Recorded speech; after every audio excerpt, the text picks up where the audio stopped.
السلام علیکم دوستو، میں ہوں عمر اور آج ہم UCP کے طالب علموں اور غار کے درمیان ہونے والے تنازع کے بارے میں بات کرنے والے ہیں۔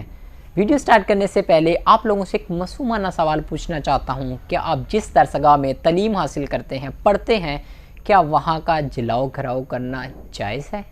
اب آتے ہیں اصل بات کی طرف اور بات کرتے ہیں طالب علموں کے ساتھ ہونے والی ناانصافی کے بارے میں۔ کیونکہ طالب علموں کو آن لائن ہی پڑھایا گیا ہے تو ان کی یہ ڈیمانڈ ہے کہ ان کے امتحانات بھی آن لائن ہی لیے جائیں، اور ان کا یہ مطالبہ غیر قانونی نہیں ہے بلکہ قانون کی گرفت میں رہتے ہوئے یہ ان کا مطالبہ ہے۔ ایڈمنسٹریشن کو طالبہ کے ساتھ مل کر اس پر کوئی درمیانی راستہ نکالنا چاہیے تھا، لیکن ایڈمنسٹریشن کے ہر درمی کی وجہ سے طالبہ جو ہے وہ احتجاج کرنے پر مجبور ہو گئے۔ طالب علموں کا یہ احتجاج دوپہر تک بہت پرامن تھا، لیکن جو ہی وقت گزرتا گیا اس پہ کچھ ایسے عناصر طالب علموں کا لبادہ اوڑھ کر شامل ہوتے گئے۔ ان کا کام صرف اشتعال انگیزی کرنا تھا۔ کچھ لوگوں کے اشتعال دلانے کی وجہ سے کچھ طالب علم مشتعل ہو گئے اور فلائی اوور سے انہوں نے شیشے کی بوتلیں اور ساتھ میں چھوٹے چھوٹے پتھر جو ہیں وہ گارڈوں پر برسانے شروع کر دیے، اور ساتھ ہی ساتھ کچھ طالب علم اتنی حد سے زیادہ گر گئے کہ انہوں نے وہاں پر شیشے توڑنے سٹارٹ کر دیے۔ پہلے تو کافی عرصہ تک جو ہے وہ گارڈوں نے ان کو روکے رکھا، لیکن وقت گزرنے کے ساتھ ساتھ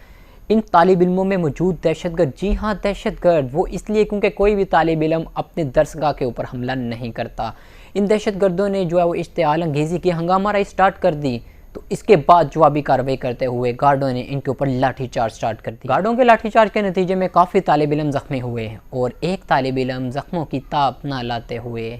شہید ہو گیا۔ میں سچ کہوں تو غلط نہ ہوگا، میں اس دور کا سب سے بڑا فسادی ہوں، جو دیکھتا ہوں وہی لکھتا بولتا ہوں۔ سچ کہا جائے تو یہ غلط نہ ہوگا کہ اب طالب علم اس شہادت کے اوپر اپنی سیاست کو چمکائیں گے۔ ایک چھوٹی سی بات آپ لوگوں کے ساتھ شیئر کرنا چاہتا ہوں۔ ایک پرامن احتجاج کرنا ہر ایک پاکستانی کا رائٹ ہے، اور ہر طالب علم کے پاس بھی یہ رائٹ ہے کہ اگر ان کو لگتا ہے کہ وہ پیسفل پروٹیسٹ کر سکتے ہیں تو ان کو ضرور کرنا چاہیے اور اپنے مطالبات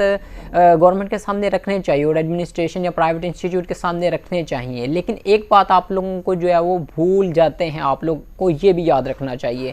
آپ لوگ کسی بھی پرائیویٹ انسٹیٹیوٹ کے اندر انٹر نہیں ہو سکتے۔ اگر ویڈیوز کے اندر آپ دیکھیں تو کچھ اسٹوڈنٹ جو ہے وہ اندر جانے کی کوشش کر رہے ہیں، مجھے تو یہ سمجھ نہیں آ رہا اندر وہ کیوں جا رہے ہیں۔ پیسفل پروٹیسٹ کا تو مطلب ہے آپ باہر رہتے ہوئے پیسفل پروٹیسٹ کریں، اندر تو ان کی جو باؤنڈری لگتی ہے، آپ کسی کے گھر کے اندر انٹر ہوں گے تو وہ اب ڈیفینس کے اندر تو ریئیکشن اپنا شو کریں گے، یہ اوبویسلی بات ہے۔ یہ طالب علم اپنی بات پر بضد ہیں اور پرائیویٹ انسٹیٹیوٹ والے اپنی بات پر بضد ہیں۔ کیوں نہیں اس کا درمیانی راستہ یہ نکالا جائے، آن لائن پیپر ہوں لیکن کیمپس کے اندر، تو بہترین حال ہوگا۔ لیکن ابھی بھی کچھ طالب علم میری بات سے اختلاف کریں گے، اور وہ والے طالب علم ہوں گے جنہوں نے سارا سال کچھ نہیں پڑھا، نوٹیفیکیشن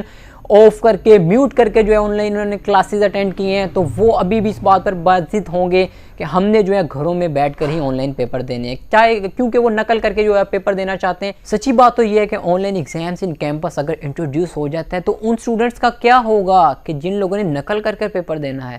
تو آپ لوگ سمجھ رہے ہوں گے، میری بات کو آپ لوگ ڈیپلی نوٹ کیجئے گا، اور کمنٹ سیشن میں آپ لوگ مجھے بتائیے گا کہ جو میں نے سجیشنز دی ہے کیا یہ پرفیکٹ سجیشن نہیں ہے۔ تو آپ سب سے یہ گزارش ہے، برائے مہربانی آپ اپنے انسٹیٹیوٹ کو اس لیے جو بلیم گیم نہ کریں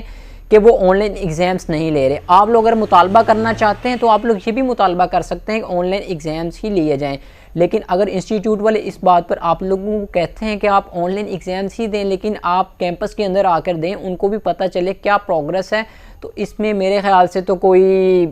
سب کو رضامندی اس میں ظاہر کرنی چاہیے۔ یہ فائنلی میرا پرسنل اوپینین تھا۔ اگر کسی کو کوئی بات بری لگی ہو تو میں معذرت چاہتا ہوں، اور اپنا ڈھیر سارا آپ لوگ خیال رکھیے گا۔ مجھے دیجیے اجازت، اللہ حافظ، ٹیک کیئر۔